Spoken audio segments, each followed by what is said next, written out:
வணக்கம். இன்றைக்கி நம்ம பார்க்க போகிற சமையல் ஒரு அருமையான ப்ளைன் பிரியாணி, அதாவது குஸ்காவும் மஷ்ரூம் குருமாவும் எப்படி செய்யலாங்கிறத பார்க்கலாம். ஒரு குக்கர் எடுத்துக்கலாம். இன்றைக்கி குக்கரில் தான் பண்ண போகிறேன். நெய் கொஞ்சம் சேர்த்துக்கலாம். எண்ணெய் சூடானதும் சின்னதாக 2 பிரியாணி இலை, 1 டீஸ்பூன் சோம்பு, சின்னதாக 2 துண்டு பட்டை, 2 கிராம்பு, 2 ஏலக்காய் சேர்த்துக்கலாம். இது கூடவே ஒரு கைப்பிடி புதினா, ஒரு கைப்பிடி கொத்தமல்லி சேர்த்துக்கலாம்.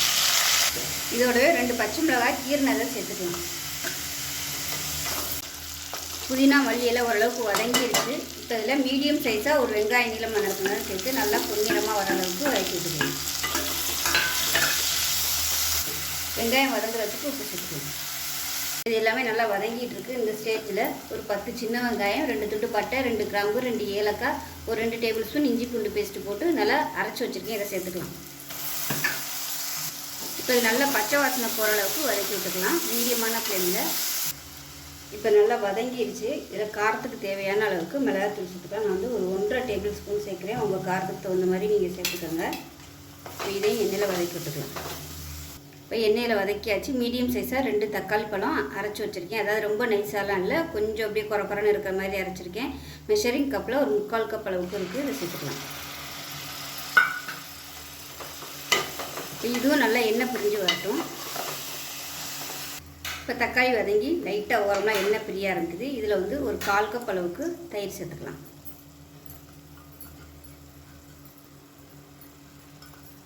இப்போ இதையும் நல்லா கலந்து விட்டுட்டு எண்ணெய் பிரிஞ்சு வரட்டும்.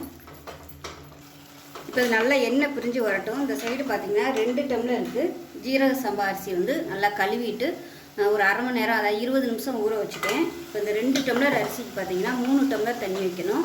1 டம்ளருக்கு 1.5 டம்ளர் தண்ணி, 2 டம்ளருக்கு 3 டம்ளர் தண்ணி வந்து எடுத்து வச்சுருக்கேன். இந்த 3 டம்ளர் தண்ணியில் 1 டம்ளர் வந்து நல்ல கெட்டியான தேங்காய் பால், 2 டம்ளருக்கு சாதாரண தண்ணி, இதுதான் மொத்த அளவு தண்ணி எடுத்து வச்சுருக்கேன். கண்டிப்பாக 20 நிமிஷம் ஊறணும். அப்படி உங்களுக்கு ஊற வைக்க டைம் இல்லைன்னா நீங்கள் 1 டம்ளருக்கு 2 டம்ளருக்கு தண்ணி வைக்கணும். ஊறிச்சுன்னா 1.5 டம்ளர் வச்சா போதும். பாருங்கள், நல்லா அப்படியே தொக்கு மாதிரி வந்துருச்சு பாருங்கள். கிரேவி, இதான் பிரியாணி கிரேவி சூப்பராக ரெடி ஆயிடுச்சு. இப்போ இந்த தண்ணி வந்து லேசாக சூடு பண்ணிக்கலாம். சூடு பண்ணிவிட்டு நம்ம சேர்த்துக்கலாம். இப்போ நம்ம எடுத்து வச்சுருந்த தேங்காய் பாலும் தண்ணியும் லேசாக சூடாக ஆரம்பிச்சிருச்சு. இப்போ சேர்த்துக்கலாம். ஏன்னா மசாலா எல்லாமே நல்லா வதக்கி விட்ருக்கிறதுனால நம்ம இப்போ ஜில்னஸாக தண்ணி சேர்த்தோம்னா டேஸ்ட் வந்து மாறிடும். அதனால் சூடு பண்ணிவிட்டு சேர்த்துக்குங்க.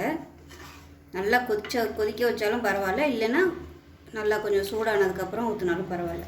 இப்போ இதில் உப்பு காரம்லாம் டேஸ்ட் பண்ணி பார்த்துக்குங்க. உப்பு கம்மியாக தான் இருக்குது, நல்லா உப்பு சேர்த்துக்கலாம். இப்போ இது நல்லா கொதிக்க ஆரம்பிச்சிருச்சு. 1 நிமிஷம் நல்லா தளன்னு கொதிக்கட்டும். தக்காளி, வெங்காயம், இஞ்சி பூண்டெல்லாம் போட்டிருக்கு. அந்த ஃப்ளேவர் எல்லாமே இந்த தண்ணியில் இறங்கணும். 1 நிமிஷம் நல்லா கொதிக்கட்டும். இப்போ நல்லா கொதிச்சிருச்சு. நம்ம ஊற வச்சுருந்தா அரிசியை சேர்த்துக்கலாம். இப்போ நல்லா கலந்து விட்டுட்டு மூடி வச்சிடலாம். புளிப்பு டேஸ்ட்டு பத்தலைன்னா நீங்கள் எலுமிச்சம்பழம் பிழிஞ்சிக்கலாம். நான் வந்து புளியலை, தேவைப்பட்டால் பிழிஞ்சிக்கலாம். இப்போ குக்கரை மூடிட்டு 2 விசில் விட்டுட்டு ஸ்டீம் போனதுக்கப்புறம் பார்க்கலாம். இப்போ குருமாவுக்கு பார்த்திங்கன்னா குருமா இல்லை சால்னா எப்படினாலும் வச்சுக்கலாம். இதில் பார்த்திங்கன்னா 1/4 மூடி துருவின தேங்காய், ஒரு 10 சின்ன வெங்காயம், தக்காளியில் வந்து பாதி தக்காளி எடுத்துருக்கேன். நல்லா கொஞ்சம் ஒரு பெரிய தக்காளியில் பாதி வந்து எடுத்து வச்சுருக்கேன். கொஞ்சமாக ஒரு 5-6 முந்திரி பருப்பு, 1 டீஸ்பூன் கசகசா, 1 டீஸ்பூன் சோம்பு, இது எல்லாத்தையுமே நல்லா நைஸாக அரைச்சிக்கலாம். குக்கர் எடுத்துக்கலாம். தேவையான அளவுக்கு எண்ணெய் விட்டுக்கலாம். இது கூடவே கொஞ்சமாக நெய் விட்டுக்கலாம். நெய் கொஞ்சமாக சேர்த்தோம்னா குருமாவுக்கு வந்து டேஸ்ட் நல்லாயிருக்கும்.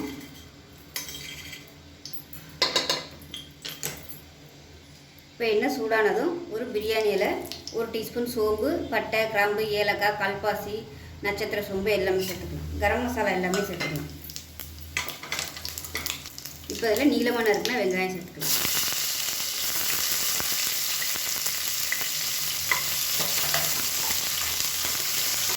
இப்போ பாருங்கள், வெங்காயம் நல்லா வதங்கிடுச்சு. இப்போ அடுப்பு வந்து மீடியமாக வச்சுக்கோங்க. வச்சுட்டு பொடி சேர்த்துக்கலாம்.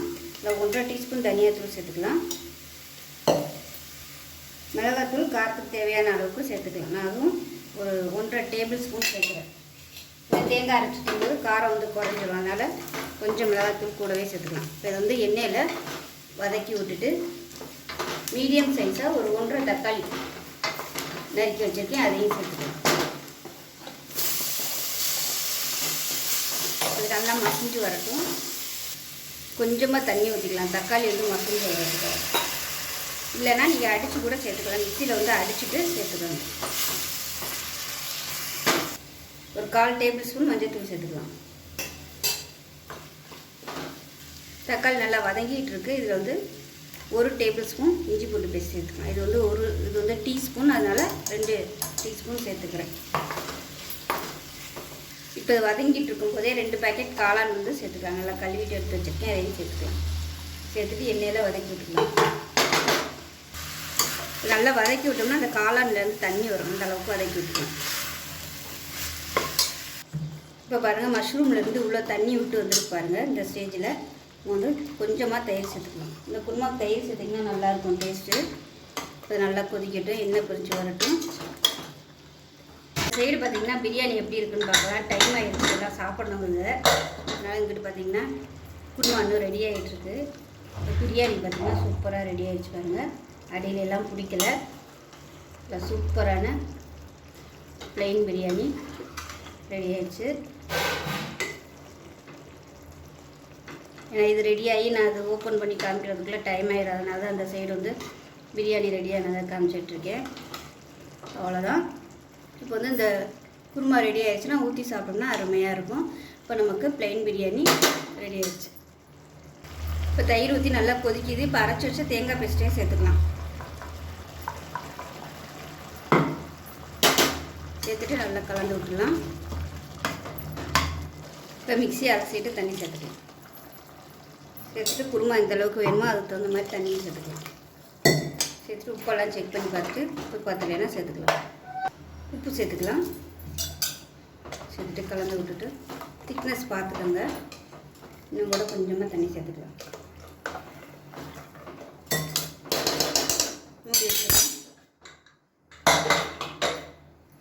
மூடி வச்சுட்டு நல்லா ஒரு 3 விசில் விட்டுட்டு ஸ்டீம் போனதுக்கப்புறம் பார்க்கலாம். பாருங்கள், இன்னுமே நல்லா கொதிச்சுக்கிட்டு தான் இருக்குது. டைம் இல்லாதனால சீக்கிரமாகவே நான் வந்து ஓப்பன் பண்ணிட்டேன். அவ்வளோதான், சூப்பராக இருக்கும் இந்த பிரியாணி தொட்டு சாப்பிட்றதுக்கு. இப்போ நமக்கு அருமையான ப்ளைன் பிரியாணி இல்லை குஸ்கா ரெடி ஆயிடுச்சு. இங்கே பார்த்திங்கன்னா அதுக்கு ஊற்றி சாப்பிட்ற சால்னா இல்லை குருமா அதுவும் சூப்பராக ரெடி ஆயிடுச்சு. அருமையாக இருக்கும் சாப்பிட்றதுக்கு. ஸோ இது மாதிரி ஒரு தடவை செஞ்சு பாருங்கள்.